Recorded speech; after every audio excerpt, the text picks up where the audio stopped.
Okay, let's unpack this. Welcome to the deep dive. Today, we've got, well, a monumental stack of history in front of us. We're diving into documents all about early 19th century Scotland, Yeah, fascinating stuff. and we're going to turn it into, hopefully, the most engaging conversation you'll have all week. No pressure then. None at all. So our focus today is Glasgow, and the surrounding areas during this period of just, well, cataclysmic change. You've got the Romantic era crashing right into the industrial and political reform age. It's a real hinge point in history. Exactly. We've been digging through these documents, and they detail this incredibly rich, often tumultuous, and frankly, wildly dramatic phase. Our mission really is to pull out those surprising nuggets, the essential bits you won't find in your standard history textbook. We're hunting down stories of, lyrical genius, these high-stakes legal battles over reputation, explosive political change, think bribery and champagne, and some genuinely dark social history, body snatchers, riots, the whole lot. It's all in there. It really is. Yeah. And this deep dive, it's curated for you, the listener, for anyone who wants that deep, engaging knowledge, but, quickly. We want to connect those personal dramas to the big national picture. And it is an extraordinary collection of sources, because they really present Scottish life right through these crucial reform and sort of pre-Victorian eras. We often think of this time just in terms of tech, like steam power, factories. Right, the Industrial Revolution, clichés. Exactly.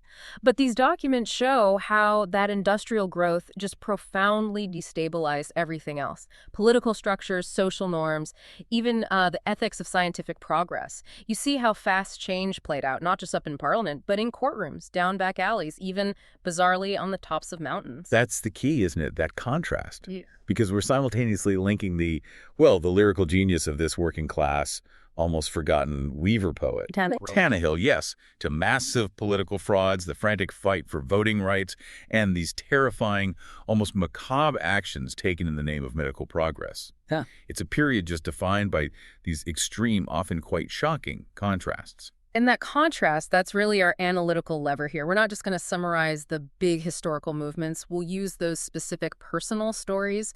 The weaver who suddenly hates his breakfast porridge. Yeah. The guy who plants actual cannon on his garden wall. The woman whose last words condemn this lifetime of secrecy. We use those to bring the whole push for reform and the actual human cost of progress vividly to life. Okay, where do we start? Let's maybe begin with a moment of lasting quiet beauty before we descend into the courts and the crypts. Okay, good idea. We begin fittingly then with a tribute to Robert Tannahill. He's often called the forgotten bard of Paisley, and we're marking the 250th anniversary of his birth. That was June 3rd, 1774. It feels like a moment that absolutely demands we look again at his staggering cultural footprint. Definitely. And Tannahill's story, his personal identity, it's just the perfect embodiment of Scotland's working-class intellectual tradition. He was Paisley's weaver poet. Literally weaving and writing. Yes. The sources describe him composing this really evocative poetry and song while physically working at the loom back in the early 1800s, weaving threads and verses alternately, as one puts it. He was certainly part of that romantic movement, deeply inspired by Robert Burns. Of course. But he really established his own unique voice, a master lyricist focusing on the natural world around him. And you realize the scale of this, right? I mean, this is a man whose entire working life was spent sitting at his loom day in, day out. But his output has proven just shockingly durable and, frankly, reached corners of the globe he could never possibly have conceived of from, his humble position in Paisley. That is the truly astounding nugget we pull from these sources. Tannahill formed this really critical musical partnership with the composer, Robert Archibald Smith. And they took Tannahill's poems, these nature-focused poems, and set them to this enduring Scots language music. And their collaboration on one particular song, The Braes of Balquhidder, that's where the global story really kicks off. I think I know this tune. But connect the dots for us. How does it become global? Of course. So the Braes of Balquhidder, the tune, and some of the lyrical ideas are now internationally recognized as the foundation for that enduring folk ballad, Wild Mountain Thyme. No way. Will Ye Go, Lassie, Go. That one? That's the one. It's been covered by literally hundreds of artists across generations, across genres. Everyone knows that chorus, Will Ye Go, Lassie, Go. It all tracks back to Tannahill and Smith. So a simple Paisley weaver is essentially the origin point for one of the most famous, most commonly shared folk songs in the entire English-speaking world. It's just Unbelievable. An unbelievable trajectory. And yet, you said that's only half of his astounding international legacy. Precisely. We need to look even further afield, to Australia, actually. Yeah. Well, the tune to another of Tannahill's famous songs, the Bonnie Wood o' Craigie, that tune was adapted back in 1895, and it became the melodic basis for the unofficial Australian national anthem, Waltzing Matilda. Wait, stop. I need to absorb that. We have a weaver operating in the early 19th century, right? Mhm. Before global travel was even remotely common, before mass media as we know it. Absolutely. Pre-telegraph, even. And he managed to produce music that is now literally woven into the national identities of, well, pretty much the English-speaking world through Wild Mountain Thyme and Australia through Waltzing Matilda. How is it even possible that this man is considered forgotten?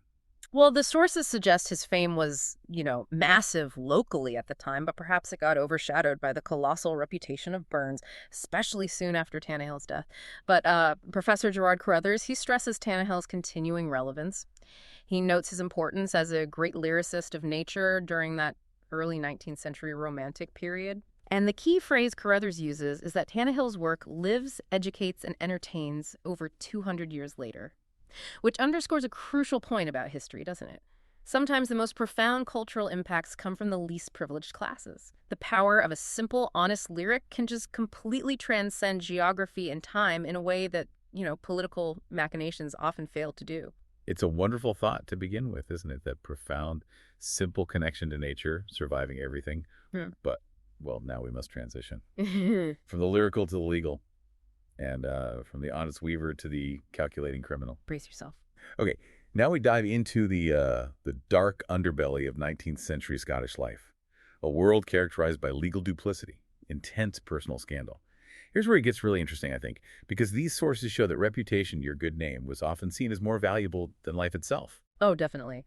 And we have two incredibly rich court narratives here that showcase just how dramatic, how morally complex, and sometimes how utterly absurd the legal system could be back then. We should start with a case that revolved entirely around the year-long corrosive effect of anonymous letters. Letters designed purely to destroy a man's character. #A age or day. The tragedy of the anonymous letters, 1828. So this was a highly charged civil case. It was fixed for trial up in Edinburgh, March 1828. It involved a dispute between two pretty established businessmen, Messrs. Oswald and Watson.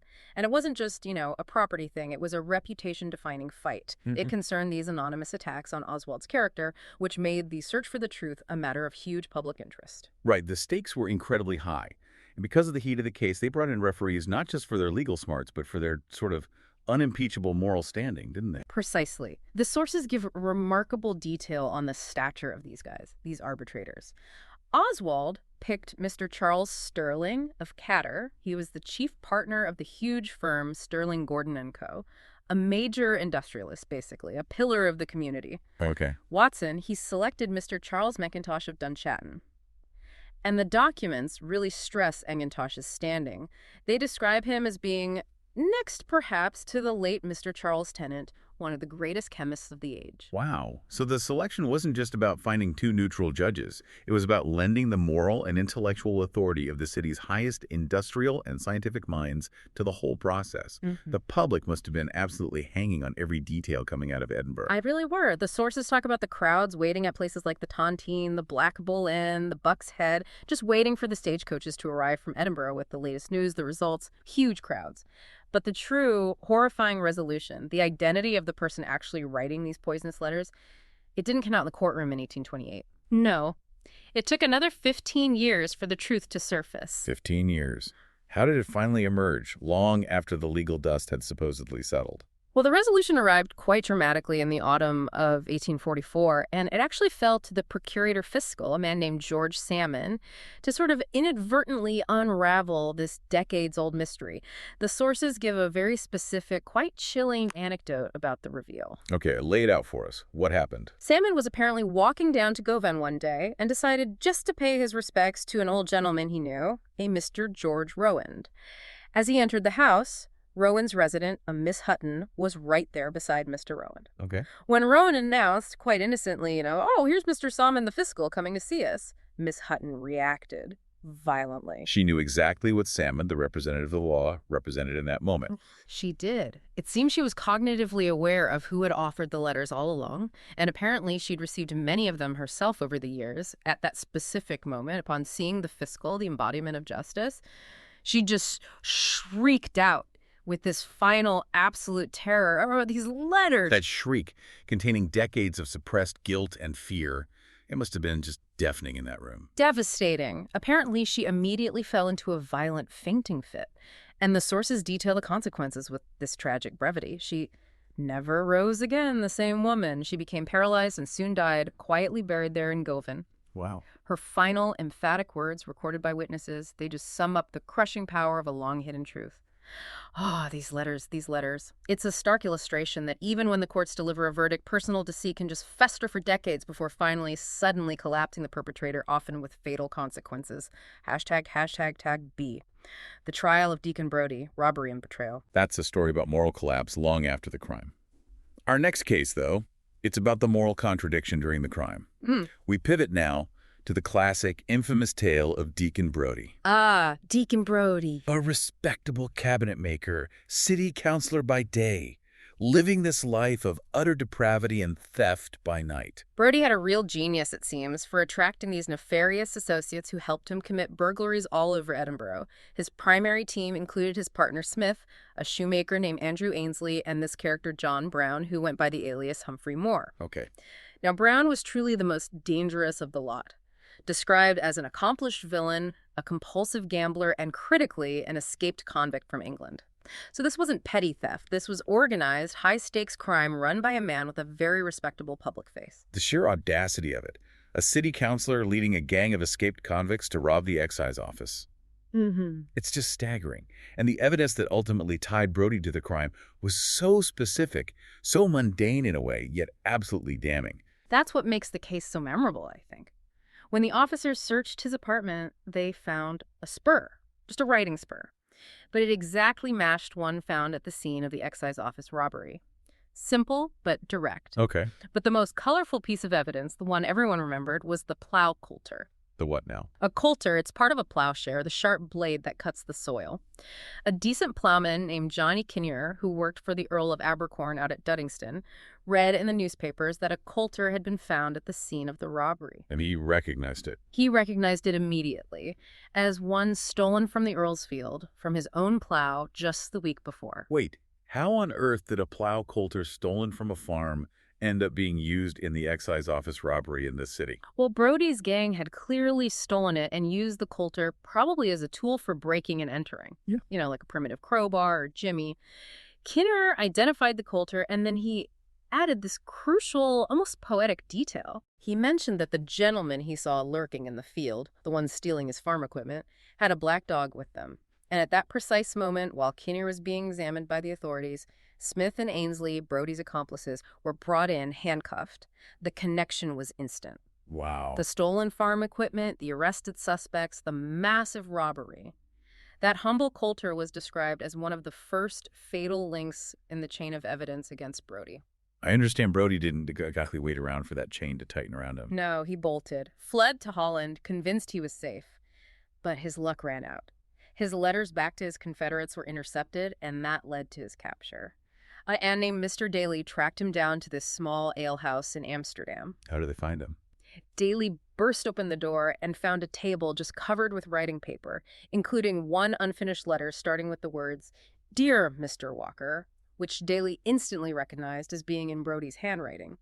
He finally located Brodie hiding, rather pathetically, in a small cupboard in one of the corners of this large room. The respectable city councilor reduced to hiding in a cupboard among dusty barrels. What an image. Exactly. The fall from grace was complete. Tell us about the trial itself. How did the High Court of Justiciary handle such an unprecedented case? This respected figure, this level of duplicity. Oh, the courtroom was packed. Absolutely suffocating, the sources say.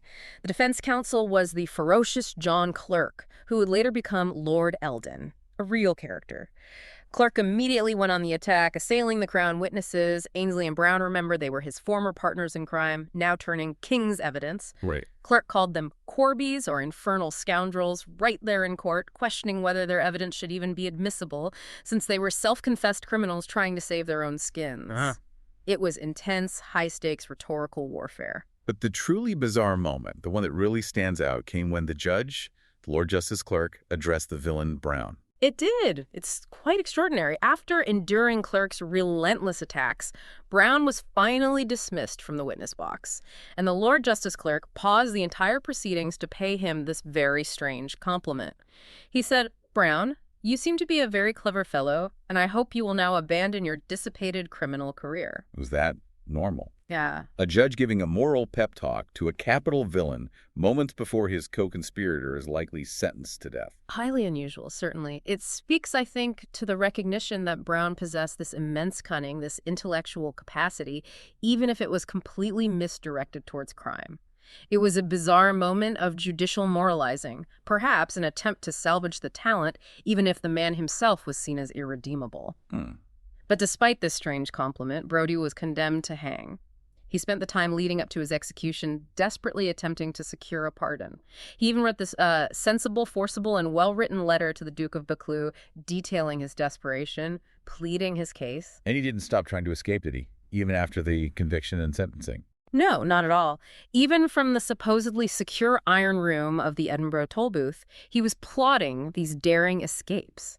Yet throughout this entire period, facing the gallows, he maintained this strange, almost unsettling demeanor. Sometimes serious, apparently, but often displaying jocularity and humor right up until the very end. Credible. It's a profound study, isn't it? In the utter moral contradiction of a man who could command respect by day and lead this life of total depravity by night and somehow never quite lose his nerve. Okay, that was the story of individual villainy, albeit on a grand scale. Now we shift the stage, broaden the focus, to the collective, nationwide struggle for power. We're talking about the fight for the Great Reform Bill of 1831-32. This was a political and social movement that completely revolutionized Scottish politics and its power structure. And this transition is crucial, I think, because the fight for reform was essentially the fight against the very kind of systemic corruption that allowed men like Deacon Brodie to thrive. A system that often valued status and connections over merit or actual representation. Right. The stakes were set incredibly high when the Duke of Wellington, leading the Tory government at the time, just categorically denied any possibility of reform. He refused to give even the smallest concession, like giving parliamentary representation to these massive, rapidly growing industrial centers like Manchester and Birmingham, places with huge populations but no MPs. That sheer arrogance, that refusal to acknowledge the massive demographic shifts of the Industrial Revolution, that led directly to the collapse of his government, didn't it? It did. That, coupled with the wave of revolutionary energy sweeping across Europe, remember the French Revolution of 1830 had just happened. It created this irresistible political force. When the new Whig government came in and introduced the first reform bill, the vote in the House of Commons was unbelievably tight. How tight? It passed by the slimmest possible margin, a majority of one vote. 302 to 301. Just one single vote to begin dismantling the entrenched political order of centuries. #A. The national battle and the rise of the masses. One vote to change everything. Incredible. How did Glasgow, which was really the engine of Scotland's Industrial Revolution, how did the city react when that news finally reached them? Oh, the reaction was visceral. It was joyous, immediate. The sources describe this famous Glasgow illumination in March 1831, right after the bill passed its second reading. The entire city felt compelled to display light, any light, in celebration. The demand was so intense that all the tallow chandlers were completely exhausted with their stock. They ran out of candles. Completely. Every citizen, rich or poor, bought everything they could find, from the farthing rushlight to the purer wax. It wasn't just the elite celebrating, it was every class pooling its meager resources to show unity, to show support. And they made these elaborate displays in their windows, Right. Transparencies and things. Yes, brilliant transparencies. People were actually removing window sashes just to make sure their displays were visible to the cheering crowds down in the streets. Many showed, straightforward political slogans like "Success to the Russell Purge," referring to Lord John Russell's reform efforts. But the most moving example mentioned in the sources was on the house of a Mr. John Pattison in Blytheswood Square. His display featured the imperial crown and the figure of fame blowing a trumpet, with an inscription that directly connected this political moment to, well, religious and political pilgrimage. It read, "After wandering 40 years, mid persecution, taunts, and jeers, the promised land at length appears to bless our weary eyes." 40 years of wandering. That's a direct reference back to the earlier martyrs in the political struggles of the 1790s, people like Thomas Muir. They saw this as the culmination of decades of struggle. Exactly. A long, hard road. That celebration must have been pretty short-lived, though, as the bill still had to get through the House of Lords. It was indeed short-lived. When the House of Lords, representing the entrenched aristocracy, the landowners, defeated the bill in October 1831, the whole nation was plunged into a severe constitutional crisis.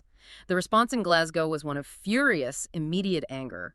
Black banners were immediately hoisted all throughout the city. Black banners. Yes, symbols of mourning and defiance. And they carried mottos that left absolutely no ambiguity about the public mood. Things like, "Our souls are in arms."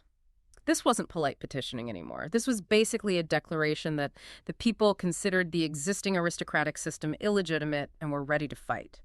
###B, the elections of the Rottenbergs.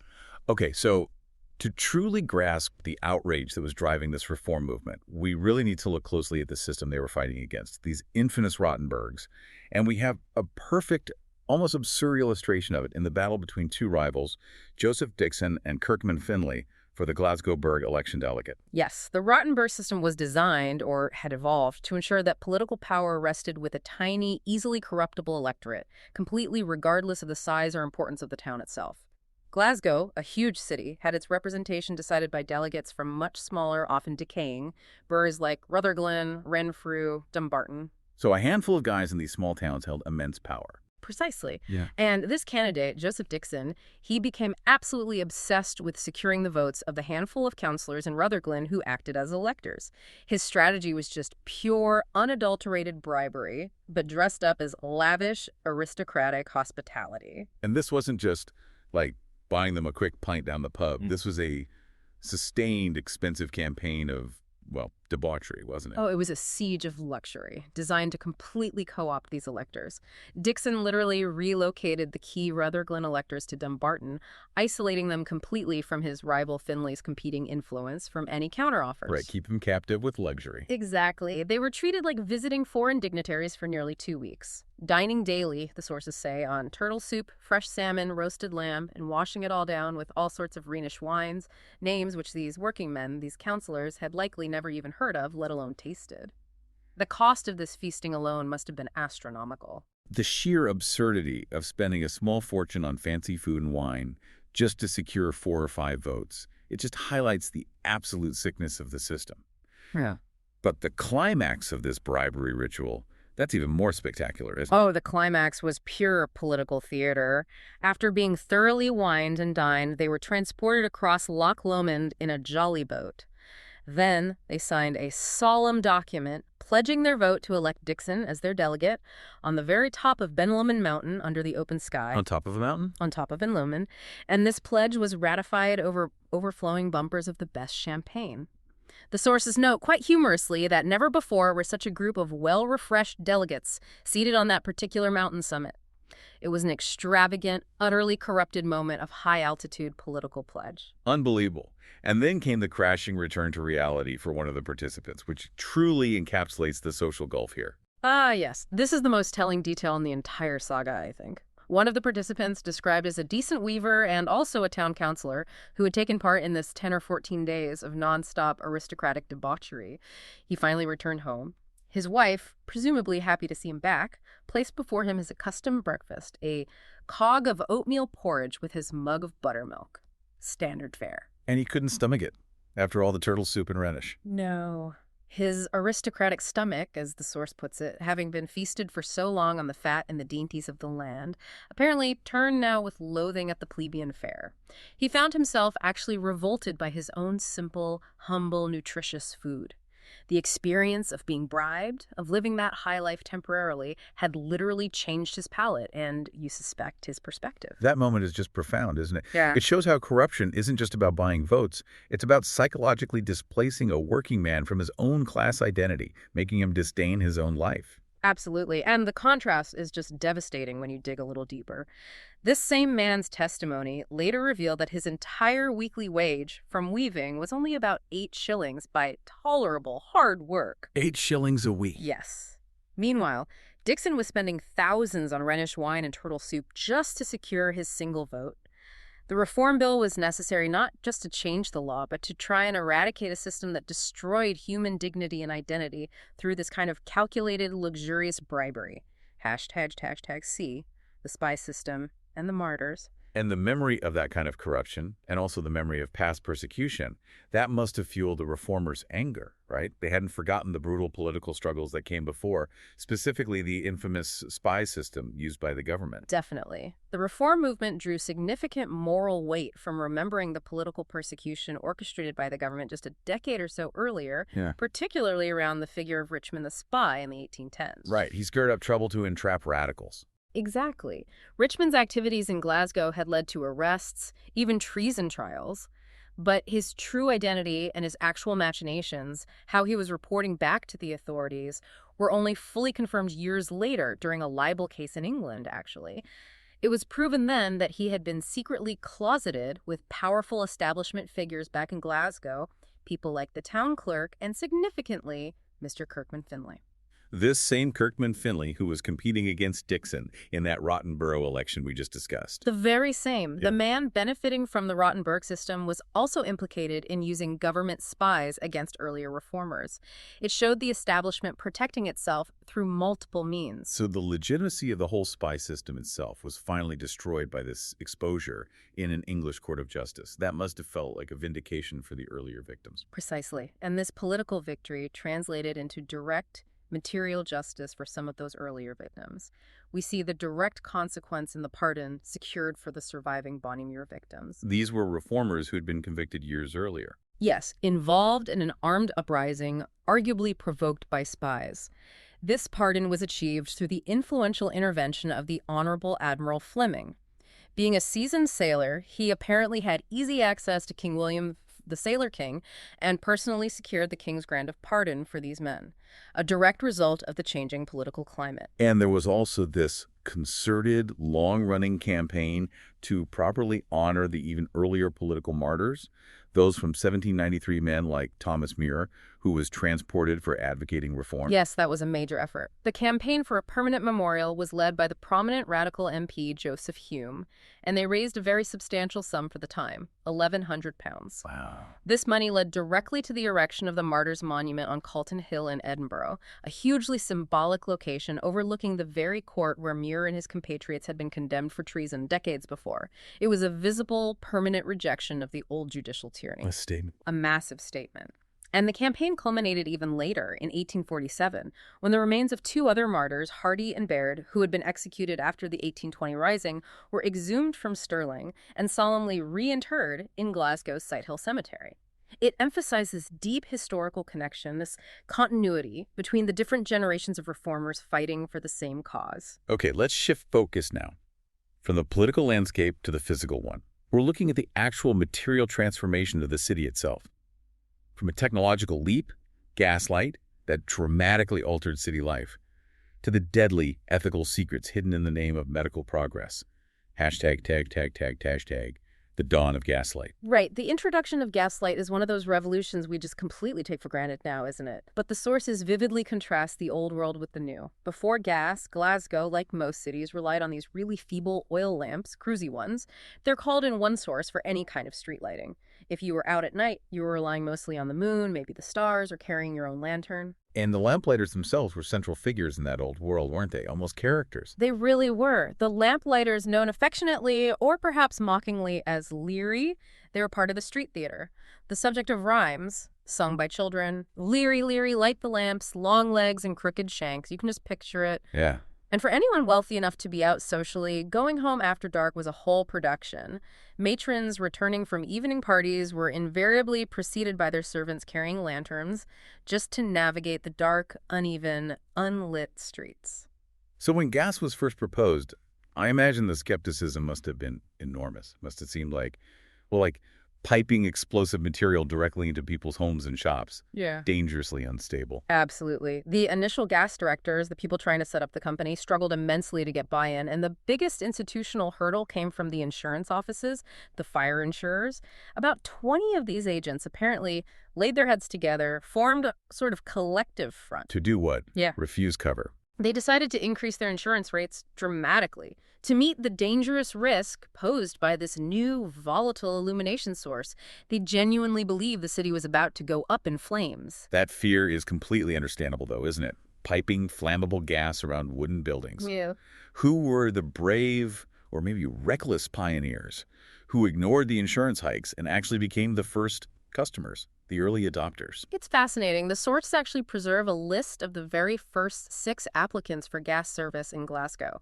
We see names like Mr. John Strang, Mr. William Dick, Mr. John Cars, but most critically, Mr. D. McGregor of the King's Arms Inn on Trongate. An innkeeper. Of course. Yeah. That makes perfect commercial sense. It really does. The earliest adopters weren't necessarily the wealthiest citizens, but local businesses, and particularly innkeepers. They recognized the immediate commercial advantage. Imagine being able to offer a brilliantly lit public house compared to your competitors' dim, smoky, oil-fueled rivals. It would have been a massive draw for customers. Our beacon in the night. Exactly. They were the first to perhaps sacrifice perceived security for profitability and spectacle. They bet on the future. Hashtag B, battles for public rights. The Clydebanks. Okay, so city transformation wasn't just about light. It was also about access and space, especially as Glasgow swelled with industry and population. This leads us neatly to the eccentric and, frankly, aggressive figure of Thomas Harvey, the distiller, who waged this bizarre, almost military-style war against the public for control of the banks of the River Clyde. Harvey, yes. He was a wealthy man, described as a highly independent carter and distiller, and he believed absolutely, fervently in his private property rights. He thought nothing of denying the ordinary working citizens their traditional, long-established favorite walks along the riverbank near his property. How did he try to stop them? To assert his control, he built a massive stone wall, a huge dike, it's called, intentionally designed to block the public's traditional right-of-way along the riverside path. This was a literal physical manifestation of that same tension we saw in the Rottenburgs, wasn't it? The elite asserting their absolute right to control everything, even public access. And Harvey took, well, military precautions, didn't he? He was completely militant about it. The sources say he often carried loaded pistols in his pockets when walking his property. And on the turret of his newly constructed stone wall, he actually planted 2 small cannons. Cannons. To defend a garden wall. 2 small cannons. He even employed armed watchmen and used ferocious bulldogs on his grounds. He treated his property line like a fortified international border. How did the citizens react to this literal stone wall being erected against their traditional rights, defended by cannons and dogs? Well, a respectable deputation of citizens, headed by Mr. James Duncan, described as a salt market bookseller and a man of great public spirit, they waited on Harvey to try and reason with him. They weren't demanding the wall come down initially. They simply asked him to concede a small aperture, a stile, or a pathway in his massive wall so citizens could continue their walk, a compromise. Seems reasonable. How did Harvey react? Harvey received them, apparently, with haughty scorn. He asked if they had come to insult him in his own premises just for asking for a small path. So what was his final non-negotiable response to this polite request? He swore, absolutely swore, that he would spend £20,000, which was an absolutely astronomical sum at the time, to maintain every single inch of his wall, and he declared he would not concede a pin's point to them. Complete, utter, arrogant rejection. Wow. That must have infuriated Duncan and the others. It did. Duncan, usually described as a quiet man, was pushed too far. His retort was wonderfully theatrical and, as it turned out, prophetic. He said to Harvey, "Very well, Mr. Harvey, since so you say, but wisht away." It was like, hold on a moment. Abelins, perhaps some of us yet, may meet you at the pass of Thermopylae. Comparing a fight over a humble pedestrian path along the Clyde to the legendary ultimate choke point of Thermopylae. That's brilliant. It really is. Mm-hmm. And it sets the stage perfectly for a dramatic David versus Goliath legal fight, which, the sources note, the citizens, pooling their resources through public subscription, eventually won. They forced Harvey to tear down his fortified dike, proving that public rights could, sometimes, eventually, triumph over private tyranny, even tyranny armed with cannons. Hashtag Taikishta, see Anatomy and Resurrection, the dark side of science. Now, the 19th century, as we know, was characterized by rapid scientific advancement, especially in medicine. The medical schools in Glasgow were becoming world-renowned. But that progress required anatomical dissection. Learning about the human body meant needing human bodies. And that necessity ran headlong into social custom, religious beliefs about burial. Deeply held beliefs. The desperate lack of legally available subjects, as they were called, for medical teaching fueled the absolutely terrifying rise of the resurrectionists, or, as they were more commonly known, the body snatchers. These weren't just, random ghouls digging up graves for fun. They were often organized criminals supplying the anatomy professors, creating this morally gray, illegal market that was nonetheless seen as essential for scientific learning. Exactly. It's a real ethical minefield. And the source material is just full of shocking anecdotes illustrating the ingenuity and sometimes the chilling callousness used to procure and transport bodies. One specific story details how some medical students, having successfully dug up a fresh corpse from a graveyard, needed to transport it past the Gorbals toll bar on the edge of the city. Okay, why was the toll bar a problem? Because the toll keepers were specifically warned by the authorities to look out for suspicious bags or large, odd-shaped packages, especially in gigs or carts coming from the direction of cemeteries. They were on high alert for body snatchers. So how did these students smuggle the corpse through, presumably in daylight if they were using a gig? They executed this incredibly macabre piece of theater. They went to a secondhand clothes broker in the salt market and purchased an old suit of clothes, including a hat and some black crepe, often used for mourning. Right. They then dressed the corpse in this clothing. They propped it up in the middle seat of their gig, right between the two living students, as if they were three honest passengers driving along to Glasgow. Just sitting there upright. Oh my goodness, driving along with a corpse dressed as a passenger. Precisely. This macabre commute allowed them to approach the toll bar, pay the toll with a presumably very stiff, silent companion sitting between them, and drive on without suspicion. It just emphasizes the extreme, illegal, and frankly horrifying measures taken simply to supply the anatomy halls. The public fear must have been completely rational then, knowing that their loved ones might not be safe even after burial. And this fear eventually boiled over into violence, didn't it? The riot of 1822. That riot was a truly terrifying manifestation of this widespread moral panic. The mob, enraged by rumors and perhaps some real evidence of repeated violations of graves, attacked several properties that were associated, rightly or wrongly, with medical men or dissection. Critically, they stormed the house of a man named George Provond. He was actually a color merchant selling paints and chemicals on West Clyde Street. Why him? They mistakenly believed that his barrels of paints and chemicals were actually instruments used for human dissection, or perhaps for preserving bodies. Provond, realizing the mob's deadly intent they were shouting about massacring him, narrowly made his escape by leaping out from one of his back windows just as they broke in. The authorities had to use military force to quell this level of panic, didn't they? They did. The work of destruction by the rioters was so desperate, so violent, that dragoons and infantry had to be dispatched from the Gallowgate barracks to restore order. The sources specifically note that the riot act had to be read out loud on that Sunday afternoon, a very serious measure, signifying a state of insurrection. It resulted in the authorities offering a public reward of 200 guineas, a huge sum for information leading to the apprehension of the ringleaders. It just underlines the severity of the violence and the profound social breakdown triggered by this fear of the resurrectionists.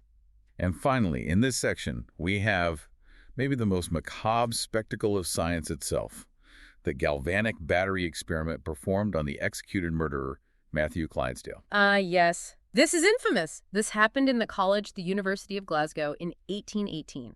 After Clydesdale's public execution for murder, his body was handed over, as was sometimes the custom, for anatomical demonstration. Professor Jeffrey and his assistants decided to perform a demonstration using a newly invented, extremely powerful galvanic battery, essentially using electricity to stimulate the corpse's muscles. Why? What was the scientific purpose? They were exploring the relationship between electricity and life, nerve function. It was cutting-edge science at the time. The rooms were absolutely crowded, packed with students and also grave citizens, respectable members of the public, all eager, morbidly perhaps, to see this demonstration. What happened when the current was applied to the dead man's body? The effect was dramatic and, by all accounts, utterly terrifying. When the electrical current hit the nerves, the corpse twitched violently. One account says the executed murderer's hand was suddenly thrown up towards his face, held rigid in position by the current. Oh, goodness. Students incidentally screamed out in horror. Some apparently fainted on the spot. They genuinely believed in that moment of shock that the body had now actually come to life again through the extraordinary operation of that galvanic battery. That is the stuff of genuine horror movies. The kind of scene that absolutely fuels Mary Shelley's Frankenstein, which was published around the same time. It really is. It's that moment where cutting-edge science collides violently with deep-seated superstition and fear of death. The sources note that the professor and his assistants were visibly amazed, perhaps even shocked themselves, by the sheer power of the reaction, both from the corpse and the audience. And this had consequences, didn't it? It did. Importantly, this incident was deemed so deeply unsettling, so provocative to the public, that it marked a dark landmark. This was the very last case of dissection, under a formal justiciary sentence after an execution, that ever took place in the University of Glasgow. The horror generated by these public spectacles was a major factor, alongside the body-snatching crisis, in forcing Parliament years later to finally pass the Anatomy Act of 1832, which provided a legal supply of bodies and helped end the deadly need for the resurrectionists. Okay, our final section brings us back to the courtroom. We're focusing now on how personal integrity was defended against fraud, against malice, and sometimes against just outright absurdity in this hyper-litigious era, the defamation of the Pete Stock-Dozier. We begin with a moment of, well, almost legal absurdity. It's the defamation case brought by a Mr. Fleming, who was a seller of stockings and gloves in Glasgow, against his neighbor, a man named Archie. This case perfectly illustrates the sometimes bizarre nature of libel disputes in the 19th century. Okay, what was the libel? What awful thing did Archie say? The crime must have been reputation-destroying to actually merit a lawsuit back then. Well, the defamation was ridiculous, really. Archie started propagating the story that Mr. Fleming's shop, which should, of course, have been filled with fashionable stockings, gloves, maybe some hosiery, was, in reality, secretly stocked on its shelves with peat, blocks of peat, for fuel. Peat instead of stockings. Yes. And based on this lie, Archie went around publicly calling Fleming an imposter. So he was being sued because his neighbor claimed he was secretly selling fuel instead of fancy goods. That sounds petty. Well, it was worse than just petty. The implication was that Fleming was a complete sham merchant, that he was pretending to sell high-end goods while actually operating some kind of clandestine peat warehouse behind a false front. It attacked his entire business legitimacy. Ah, I see. So it was about deception. How did Fleming's lawyer argue against this? Fleming's defense lawyer argued fiercely, but also quite creatively. He claimed, firstly, that peat was a perfectly legitimate substance, lawfully obtained, often from places like Blair Drummond Moss.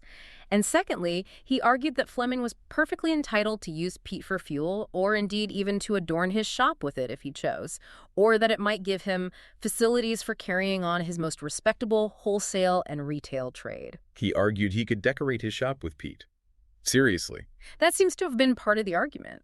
Therefore, calling him an imposter for having peat, which he was legally entitled to possess and maybe even display, was clear defamation, implying he was deceiving the public about his entire livelihood. That argument that he could legitimately adorn his hosiery shop with blocks of peat must have been quite a sight to behold in court.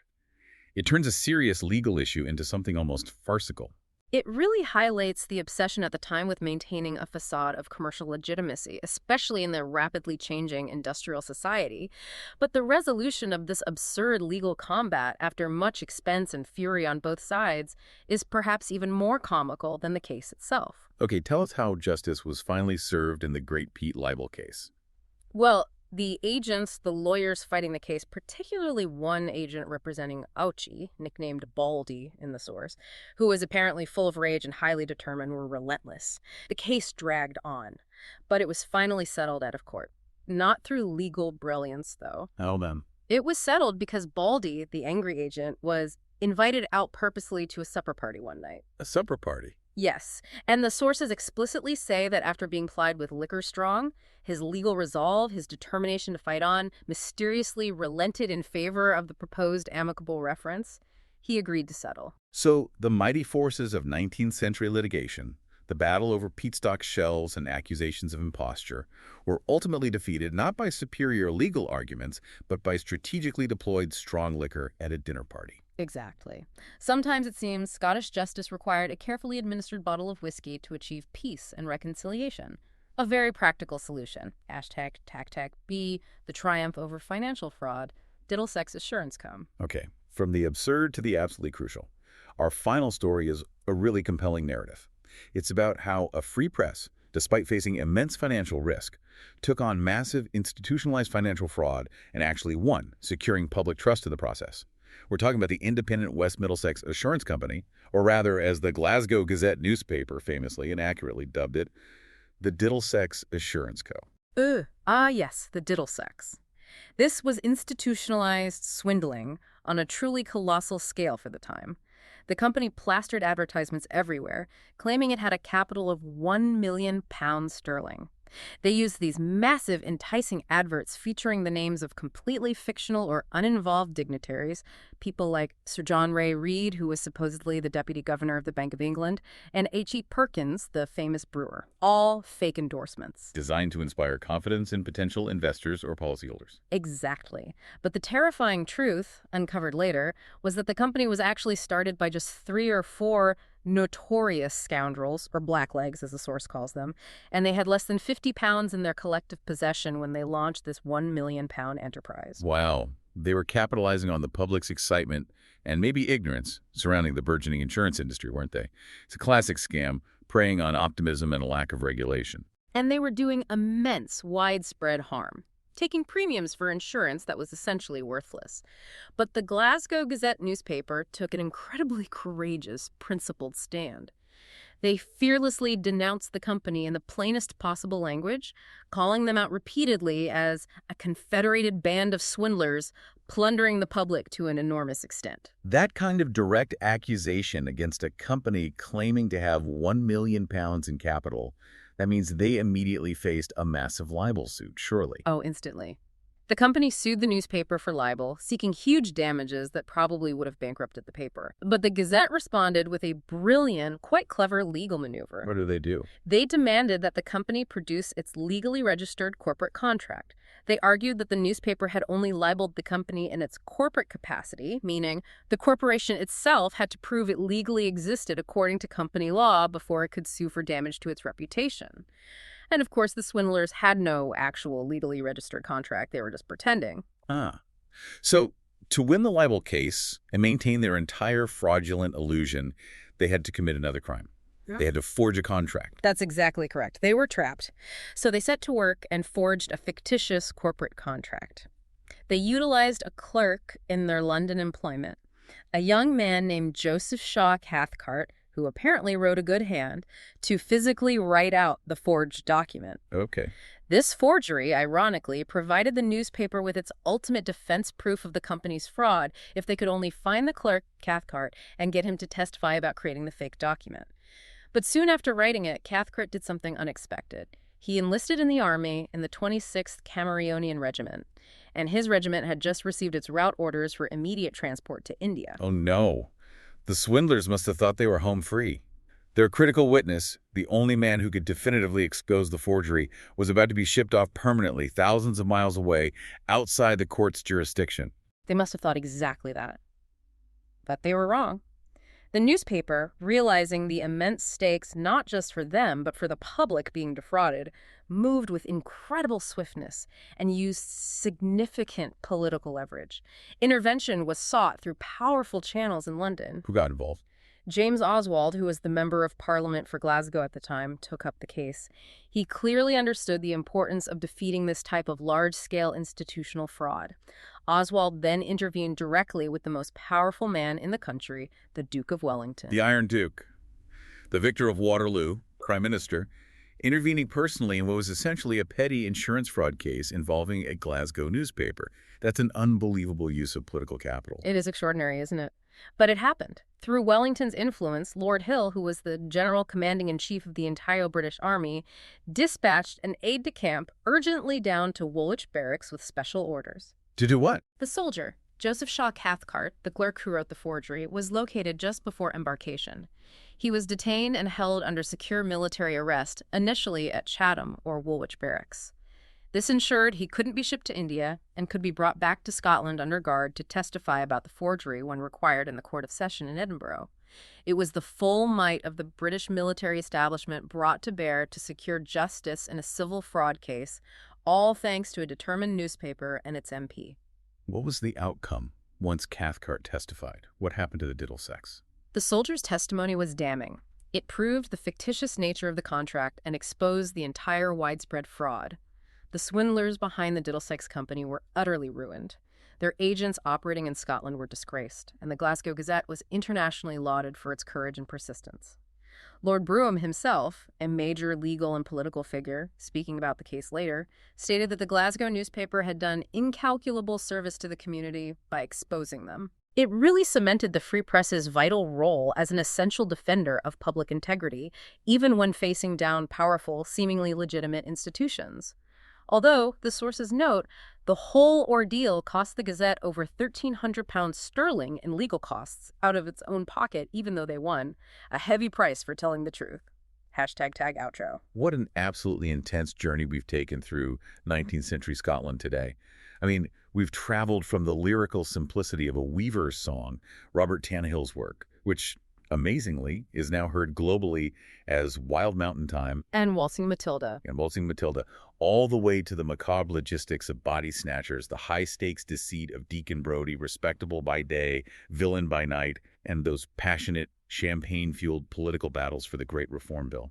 We've covered moments that really defined the era, haven't we? The shocking global reach of a humble Paisley poet, the agonizing final confession of Miss Hutton with her shriek about these letters after decades of silence, the visceral anatomical horror of Clydesdale's executed body twitching under that galvanic battery, Chill. and the overwhelming, almost cinematic triumph of the Free Press over the independent West Middlesex swindlers, or as we should rightly remember them, the Diddleseks Assurance Company.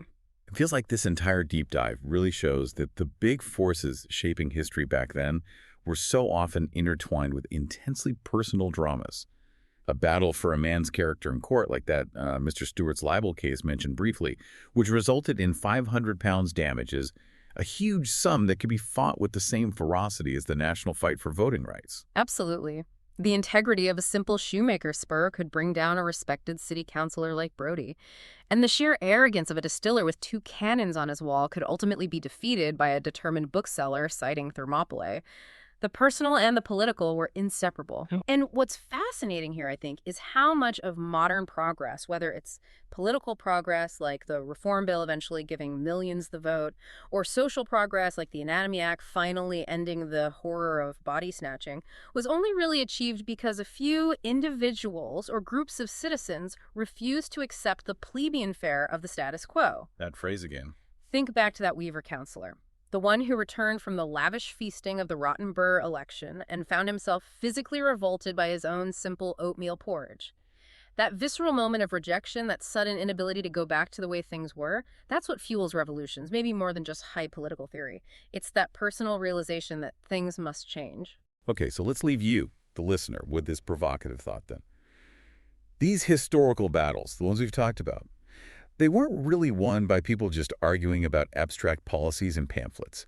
They were won by individuals deciding that the uncomfortable details of their current lives, the corruption they saw, the darkness lurking beneath the surface, the everyday injustice, were simply fundamentally intolerable. So the question for us today might be, what small, uncomfortable details are you perhaps overlooking in your own world today? Details that might actually signal a battle for integrity or for rights that's yet to be fought. Are you quietly accepting the plebeian fare, just getting by? Or is there maybe a Ben Lomond moment of resistance, a point where you need to stake your own claim waiting for you? Food for thought indeed. Thank you for joining us for this deep dive into the Scottish Chronicles. We'll see you next time.